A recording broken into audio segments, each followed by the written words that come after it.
What's up, everyone? We're here live on our YouTube channel, here in the Locked On Cavs podcast. I'm Chris Manning. He's Evan Dammerall.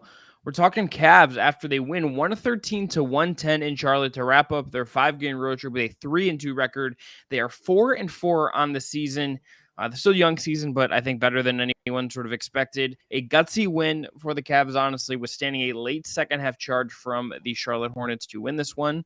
On today's show, we're going to talk about that. We're going to talk about Kevin Love going into the league's health and safety protocols, meaning he's going to miss a undetermined amount of time. And we're going to talk about the Cavs new jerseys that debuted on Monday. The whole league got new city edition jerseys, and the Cavs are one of them. And spoiler alert, I think they're kind of neat. But that's all coming up today on Locked On Cavs, your daily Cleveland Cavaliers podcast, part of the Locked On Podcast Network. We're brought to you by Rock Auto. Amazing selection, reliably low prices, all the parts your car will ever need. Check out rockauto.com and tell them Locked On sent you. And remember, thanks for making Locked On Cavs your first listen every day. Remember, we are free and available on all platforms, including YouTube. We're almost at 500. Smash that subscribe button if you haven't already.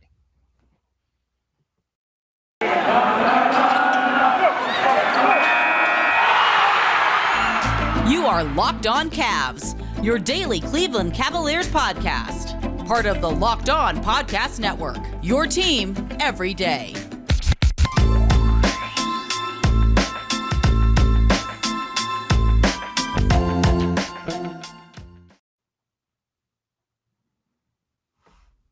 They're 4-4. Things are going well for them, doing well.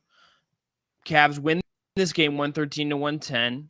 We'll get into our awards, MVP, stat of the night, play of the night. But Evan, your takeaway from this game and the end of this road, where are you at right now in this Cavs team? Well, my biggest takeaway is the Cavs finally played big in this one, like pun intended and everything, like Miles Bridges. Are we just talking after this game or at the end of the road trip in general? Hey, a combo. I'm just going to go with this game right now because it's freshest in my mind because that Suns game was a stinker. The Lakers game was fun until LeBron flipped the switch at the very end. The Clippers game was a defensive masterpiece on JB Bickerstaff's part, like jokingly, of course. And then the Nuggets game was a pleasant surprise. Maybe we should start downing the Cavs more often so they win games, but just in terms of impact, like Miles Bridges absolutely torched the Cavs in their first game against Charlotte, and that's so much so that it helped him win Player of the Week honors. He still had double-digit points, but it was on 4 of 18 shooting, 1 of 7 from 3. He had 13 points, 8 assists, 9 boards, like a pretty good game overall for Miles Bridges, I guess, if you look at it. But the shooting numbers are pretty bad. Like the Cavs made a concerted effort to defend Bridges. They made a concerted effort to shut down Gordon Hayward. There's not a lot you could do when the Hornets have 2 guards like Terry Rozier and LaMelo Ball, who are kind of fearless from 3. Combined, they were 9 of 19, and versus Garland and Sexton, who were combined 2 of 11. Not ideal, but growing pains, of course. The Cavs are gonna have a lot of those, but this is a good win, a good palate cleanser prior to hopefully another one against the Blazers on Wednesday, and then. Man, I hope Scotty Barnes is available when they play the Raptors later this week because I'm really looking forward to Evan Mobley versus Scotty Barnes. But yeah, man, this was a fun game overall. Like the offense was kind of dreadful at times, but there were some fun, neat moments throughout that kind of made it watchable from beginning to end. Yeah, let's get into awards, but I got to say, Austin Carr, when Lauri Markkanen successfully scored on a post up against Miles Bridges, he sounded like a proud father who's like idiot kid, like finally got it together and like got a job.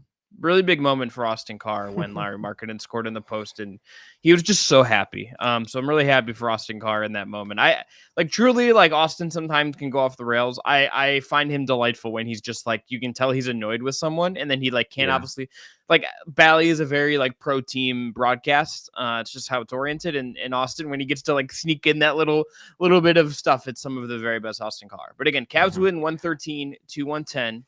Lauri Markkanen, as we alluded to, 21 points, 8 rebounds. Jared Allen, 24 and 16. Evan Mobley, 15-10, had 2 steals and a block as well. All 5 starters in double digits. Jetty Osman had 13 points off the bench, including 4 of 5 from 3. And the Cavs really played 8 guys in this one, but Dean Wade only plays 14. Obviously, no Isaac Okoro for a 4th straight game due to a hamstring strain. Kevin Love out, as we'll talk about in the next segment, due to the health and safety protocol situation. So Evan, your MVP for this game is whom? I'm pulling a 180 on you at the last second because I shared my MVP with you prior to us recording, but it's going to be Lauri Markkanen. 21 Oh points, 8 man. boards, 3 blocks. Like, this was a good game. I agree with AC. It's good to see him actually use his God-given abilities in the post and be an effective player on the interior. Lauri Markkanen's a straight shooter. He's kind of dry. It's that northeastern European in him coming out where he doesn't really give you much elaboration on his answers, at least in his post-game media availability. But he more or less said, he's like, I know I got to bang more down low and take advantage of my size and the mismatches presented as the starting three for the Cavs. Do I think this is still a tangible thing long term? No. I think it's going to hurt the Cavs sooner or later, but this was a good win for Markkanen. Not a great shooting night overall. I mean, 7 of 19, but he kind of kept the Cavs in this at points. And I think the 3 blocks are my biggest takeaway. Like, Lauri looked pretty good there. And why did you say, oh man, to my pick? No. Well, number one, Evan, I need you to go to Twitter and look at this Franz Wagner dunk that just happened because he just murdered Jared Vanderbilt. Like, maybe the dunk of the NBA season so far is Franz Wagner. Didn't see that one coming. As they're beating the Minnesota Timberwolves right now. But you said you're gonna pick Cedi Osman, and he's in the graphic. I put him in the graphic for our thumbnail on this video and for social. I'm keeping him in there, but I'm picking Jared Allen because Jared Allen, utterly important to everything the Cavs did in this game. 9 of 13 from the field, 16 rebounds, had the 3 blocks, was really, really good on defense. Showed a little bit of post-up ability when they needed them to in certain situations. Just a really, really good Jared Allen game. It's probably I'm something we texting should you dive something into. better than that dunk, by the way. Oh boy.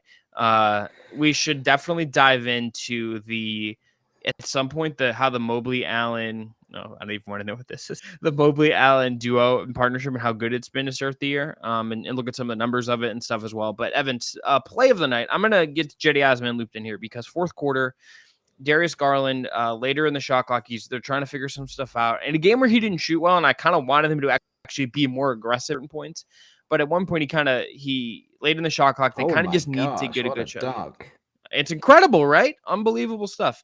White Our men friend of the can program. jump. Friend of the program, Jake Chapman, I hopefully has a call for that for Orlando Magic Radio. Former 92.3 employee, Jake Chapman. Hopefully he gets when I can listen to that because Jake rocks. But Darius Garland basically kind of passes open Cedi Osman, and Cedi hits a 3 kind of in motion and in the flow of what he was kind of playing. It was a really good Cedi game. Despite Darius's numbers and his box score stuff not being great, he did have some really key assists, and I thought did a pretty solid job of taking care of the ball for most of the game.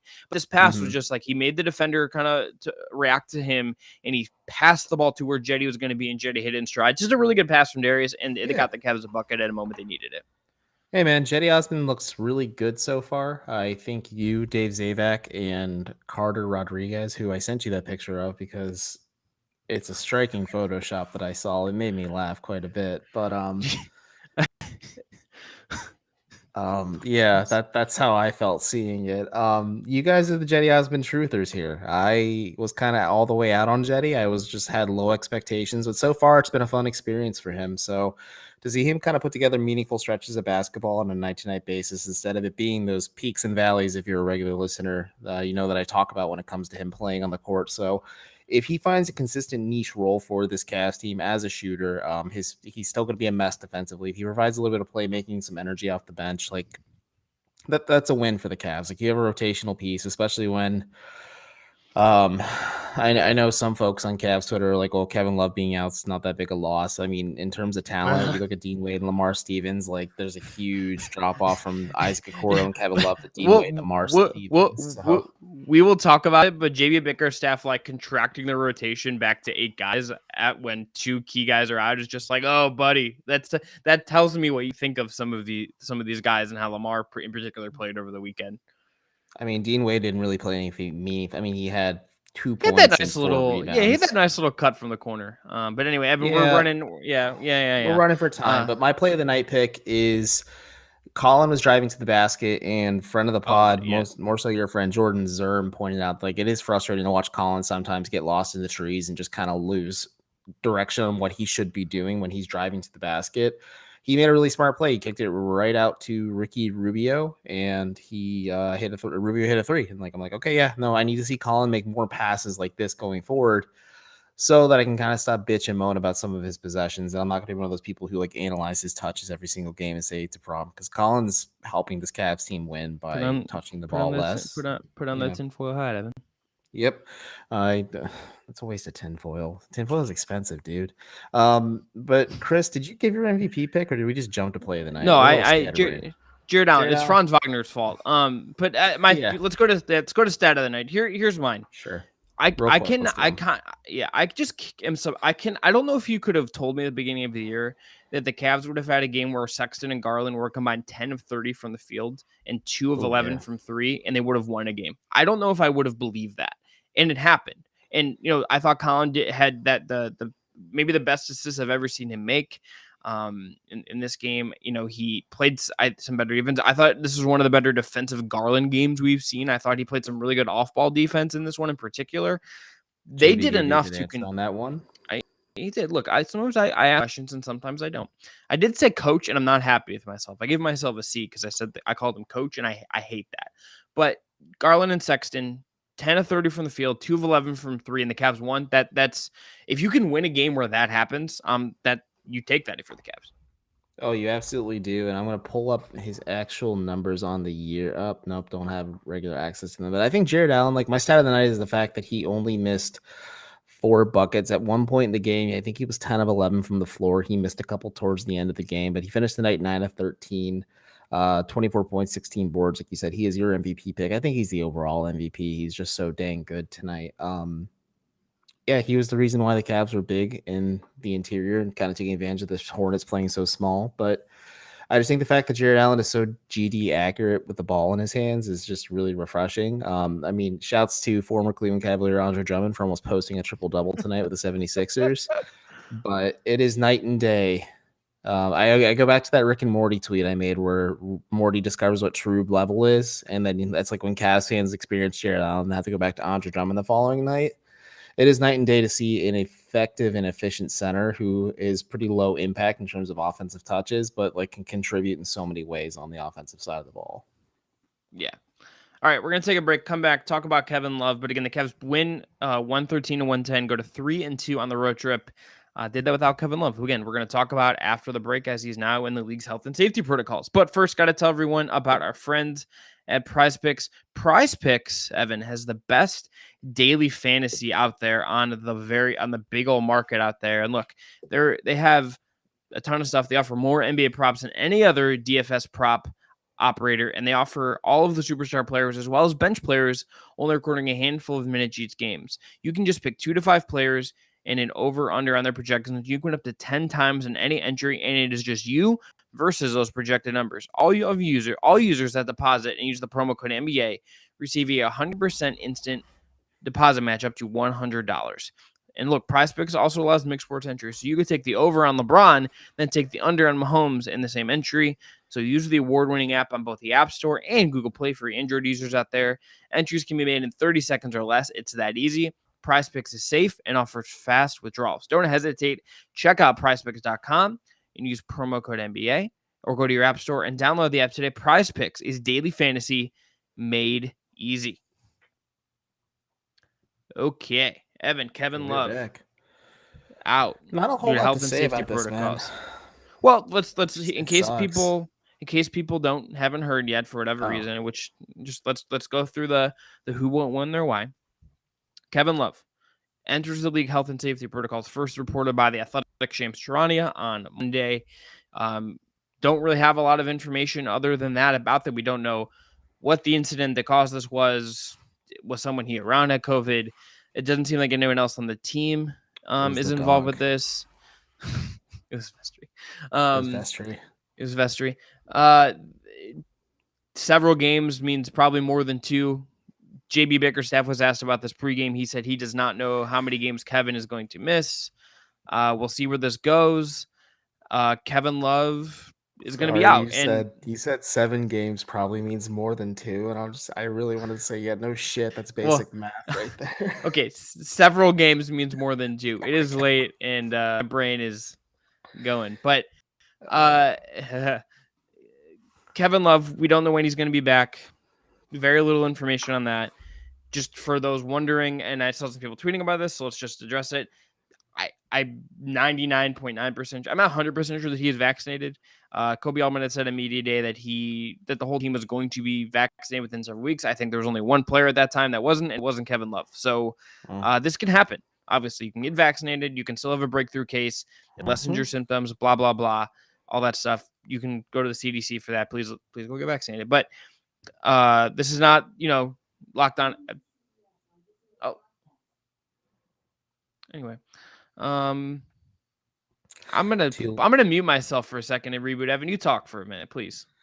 Okay, well, we're gonna have to start charging Chris's wife for podcast appearances. She's just getting free publicity, and she's clout chasing at this point on the #1 Cleveland Cavaliers podcast. Chris is laughing in agreement, but hey, look, the Keystone Wildcats, second round of the playoffs. Go Wildcats! Very excited for them, and they're gonna go into state, baby. Wildcats forever, baby.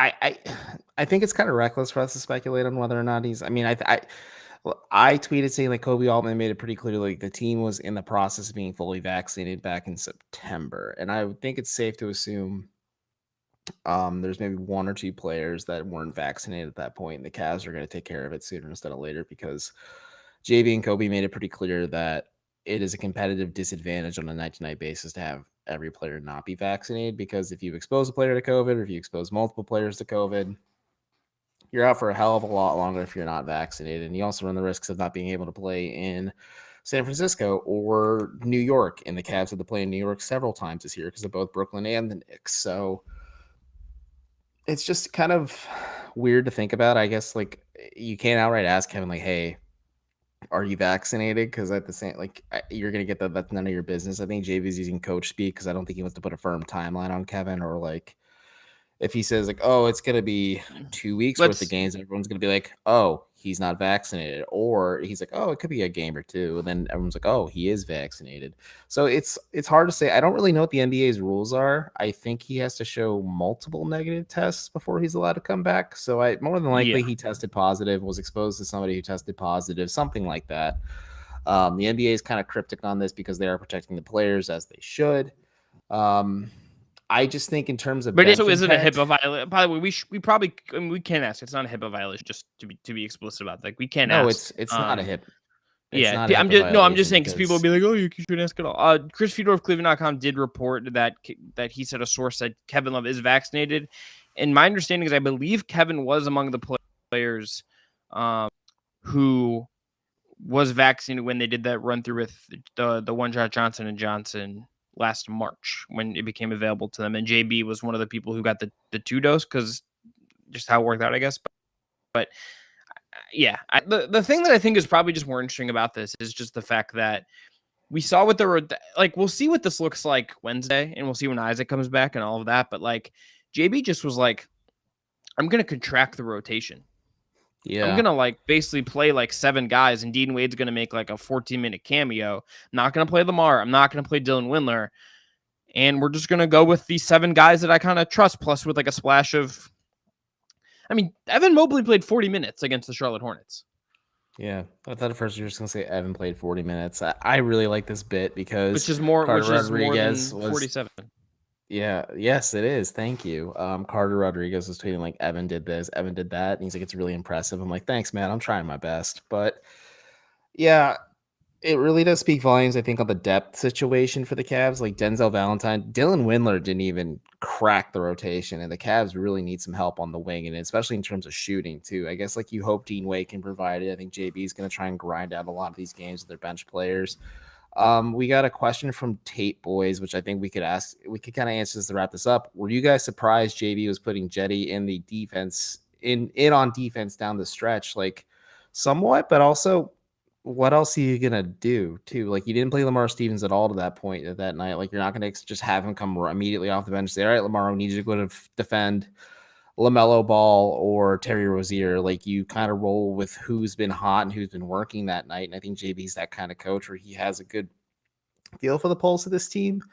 I don't know, man. That is true though. Like Jetty Osman did play down the stretch on defensive possessions. I think that raised an eyebrow because he pulled Sexton, who was playing hard on defense, to close the game, and he put Jetty in his place. I'm just like, we sure about this one? But hey, it worked. So I don't know.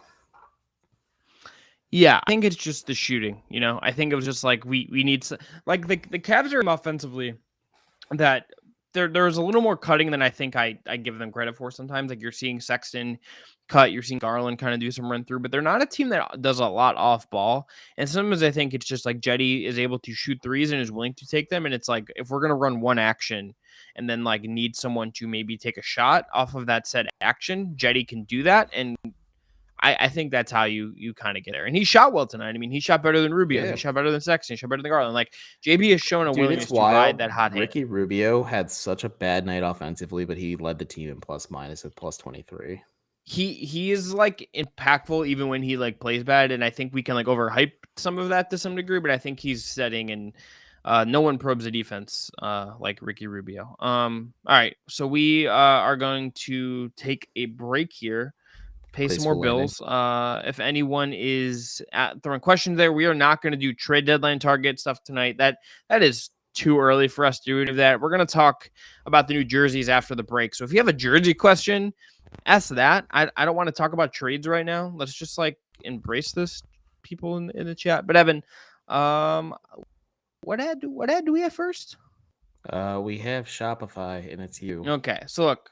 Yeah, that's right. Our friends, I just needed the copy to load because it was being slow. Look, our friends at Shopify are making shopping easy. And look, I love shopping made easy. When you hear that Shopify new sale sound, it's the sound of another sale on Shopify, the all-in-one commerce platform to start, run, and grow your business. In case you don't know, Shopify is a complete commerce platform that lets you start, grow, and manage a business. The subscription-based software allows anyone to set up a store and sell their products. Shopify owners can also sell in physical locations using Shopify POS, their point-of-sale app, and accompanying hardware. It gives entrepreneurs the resources one reserved just for big business, so upstart startups and established businesses alike can sell everywhere, synchronize online, do in-person sales, and effortlessly stay informed. Shopify powers over 1.7 million businesses, including it has integration with apps like Facebook, Instagram, TikTok, Pinterest, and more. Go to shopify.com/LockedOnNBA, all lowercase, for a free 14-day trial, and you get access to Shopify's entire suite of features. Grow your business with Shopify today. Go to shopify.com/LockedOnNBA right now. Shopify.com/LockedOnNBA. Today's episode of Locked On Cavs is also brought to you by BetOnline. We're back and better than ever, a new web interface for the start of the basketball season and more props, odds, and lines than ever before. BetOnline remains your number one spot for all the basketball and football action this season. Head to our new updated desktop or mobile website to sign up today and receive a 50% welcome bonus on your first deposit. Just use promo code Locked On to receive your bonus. From basketball, football, baseball, postseason, NHL, boxing, and UFC, right to your favorite Vegas casino games. Goodness gracious, that's a mouthful.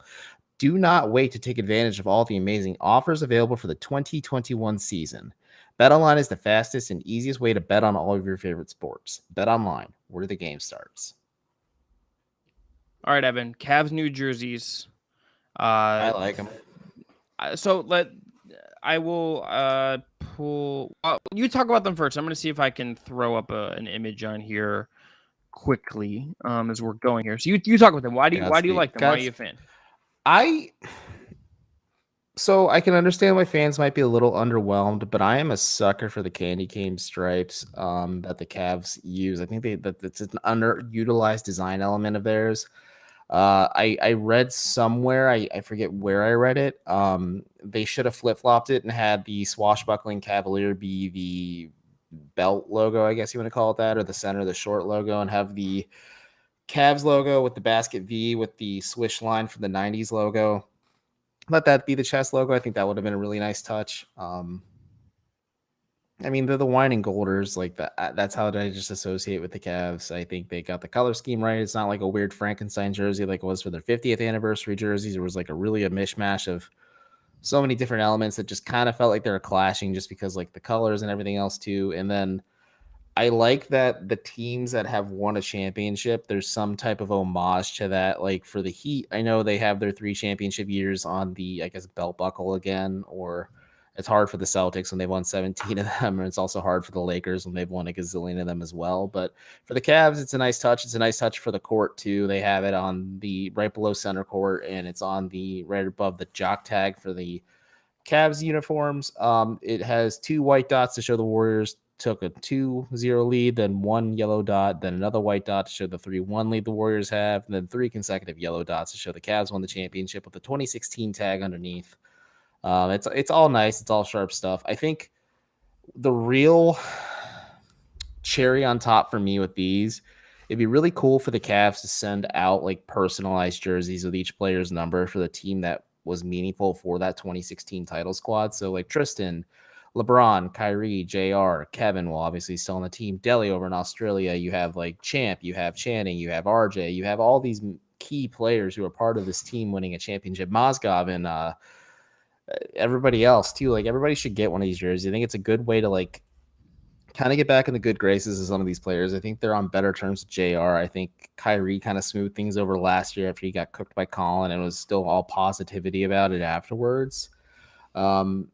I don't think, see, the thing is like with the city jerseys last year, the rock and roll ones, when they first leaked, I'm like, oh God, they look like a ransom note. And then you see the way the way they sold them was just absolutely ridiculous. The way they were like, these are like it. Yeah, it was. The stuff behind it was kind of cool though, but when you saw it in action and you like saw it with like while the players were wearing them in action, they looked better. These uniforms already look good to me, at least because they're simple enough. Like they're not trying to do too much. They're not trying to be too busy. They're not as bothersome as the Mavericks, where if you look at the chest numbering on the Mavericks, they're slightly spaced apart too much, and it really bothers me. Or it's not as chaotic as the Heat's. Or I mean, if you take the Jazz and the Suns, they just took the template of what was working last year and continued with it. We'll talk about what we like the most and what we like the least out of the entire bunch. But like this Cavs set is it's like middle of the pack solid. Like it's just like they are this year. It's perfectly average and it's a-okay by me. I think they're just throw them up again. Image courtesy of Nike, their PR department. But here's what I like about them. I think the color is A+. I think the trim. I'm pro the checkered trim. I think that looks cool. It's so nice. I think if the Cavs do a full rebrand, they need to integrate this trim back into their look. Yeah, the thing that I will say is that I think unequivocally the best. I think the Cavs' best jersey of all time is any variation of the Cavs with the net. And if you want to make that your main, if you want to do this with like that, just swap out that chest, the logo of the swashbuckling Cavalier, and just do Cavs with the net, and then flip it inverse to be like a gold jersey with the wine, and then do like a blue and gold or blue and orange alternate. And then if you want, because I know there's a certain artist in the organization that is has a prominent voice in the organization that is a fan of the 90s look. If you want to do your fourth jersey every year, some different twist on the 90s, they make that like how the Heat just kind of like twist the Vice, that we're twisting that Vice jersey for a couple of years, and make that kind of like your artsy, kind of bold looking kind of jersey. Do that, right? I think this jersey is like pretty good. I think this will look cool. I think this is again the best skin. I think this is the best color like of the wine for the Cavs. I like that it's a little more red. Yeah, I like that's a little more bright. I think the gold pops like more. When they sweat, it's not gonna look like blood. It's not gonna look as deep a red as our background is. Like that's what the Cavs' current wine looks like, and it bugs me to no end. Yeah, I like that little bit more red. Wine. I think it looks just a little better. I think it pops a little bit more. And look, the Cavs historically have had some jerseys and some looks that have not been particularly good. The gray jersey from a couple years ago, awful. The jersey they won the title in is objectively like not a good jersey, and the players like had issues with them. Like the best jerseys they've literally ripped the sleeves of them, and then had to have the equipment staff rip the sleeves and then stitch them because Adidas threw a fit that he ripped the sleeves. So they had to like add extra paneling on them so LeBron didn't feel as confined wearing them. Yes. The best jerseys they've had in my mind are just the simple Cavs, the wine and gold. It's the darker wine, but it's that wine with the gold Cavs lettering, and then like there's not even the trim. But those are my favorite Cavs jerseys that have ever existed. And I think if you riff on those and you make this, like I think at the Cavs, if we're gonna say like in a jersey phase right now. You remember when like the Tampa Bay Buccaneers went from like the classic red, and then they went to like those really like the really like overly graphic designed, like with the weird numbers. Yes, that's like the Cavs are kind of in that phase of jersey right now where they're like trying to do something very modern. Same thing. The Browns had the ugliest uniforms in the NFL. Oh Now they yeah, have one of even the cleanest looks again. Look, simple and like kind of more classic with like you take some of the stuff that worked in the 80s and 90s and you update it a little bit to make it more modern.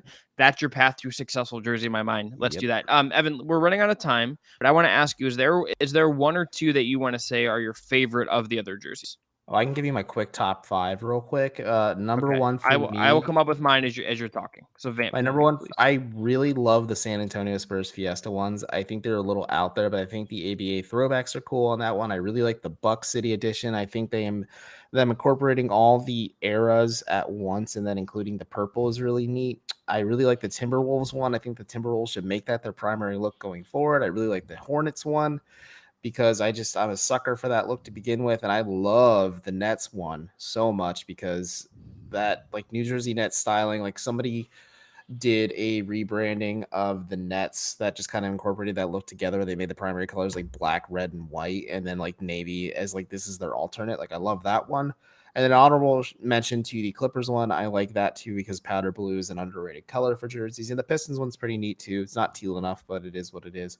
Ones I hate. The Pelicans one is boring. I dislike the Heat one quite a bit. I dislike the Thunder one the most. And the Celtics one's pretty blasé. And the Lakers one is hit or miss. Sometimes I like it, sometimes I don't. I don't know how I feel about powder blue and purple together, but LeBron will make it look cool. And the Magic one feels like a missed opportunity not to use like bright blue instead of orange. Like I understand what they're going for with it, but that's just where I'm at. I don't know. A lot of these are pretty solid though. At the end of the day, like there's some little stuff, but they're not like none of them are like egregiously bad other than the Heat. Yeah, the Heat one's weird. Okay, Thunder. so my Thunder, even the Thunder's court is like depressingly bland.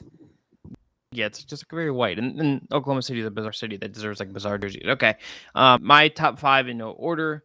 Wolves one, agree. That's definitely I think my favorite. I love the Houston one with the stripes because it's kind of got that like 90s kind of weirdness to it. I quite like the Atlanta one. I think that like yellow and like with the big bird is just kind of like a cool look. I like the Nets one. And I honorable mention, I like the Wizards one. I think I like the stripes. I kind of like a stripes moment. And look, honestly, maybe like just because I've looked at it the most, I actually think the Cavs one's quite good. Yeah, I like the Cavs. I think the Cavs one is at least like more imaginative than some of the other ones that are out there. So like the Suns one is really just like they took the jersey they had last year and sort of just like slightly tweaked it. The Warriors one is just sort of like I feel like I've seen jerseys before. The Bulls one is sort of a riff on what they did last year. I do like the Pistons one. That bright red is also kind of cool. Yeah. Yeah. And the Pacers one that's insulting more than anything because it's a callback to their time in Oakland and they're playing in San Francisco. Yeah, let's not do that. And I also like the Pacers one kind of because it has like a hint of it's like modern, but like a hint of the ABA.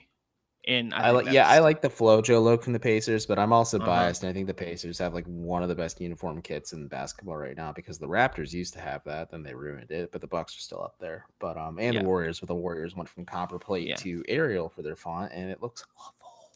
Yeah, I'll be curious to see if Wednesday a lot of uni stuff. Yeah, I'll be curious to see if Wednesday the Cavs have like random stuff for sale already. I'll be curious if they capitalize on that. Dude, I might right away. Ricky Rubio one once he's inevitably traded, and like I'll get it on the cheap because it's a novelty item. Yeah, I mean, broke the number 3 curse. It opens up possibilities. So anyway, that's gonna be it for this episode of Locked on Cavs. Come back with a vengeance. Paolo's gonna wear number 3.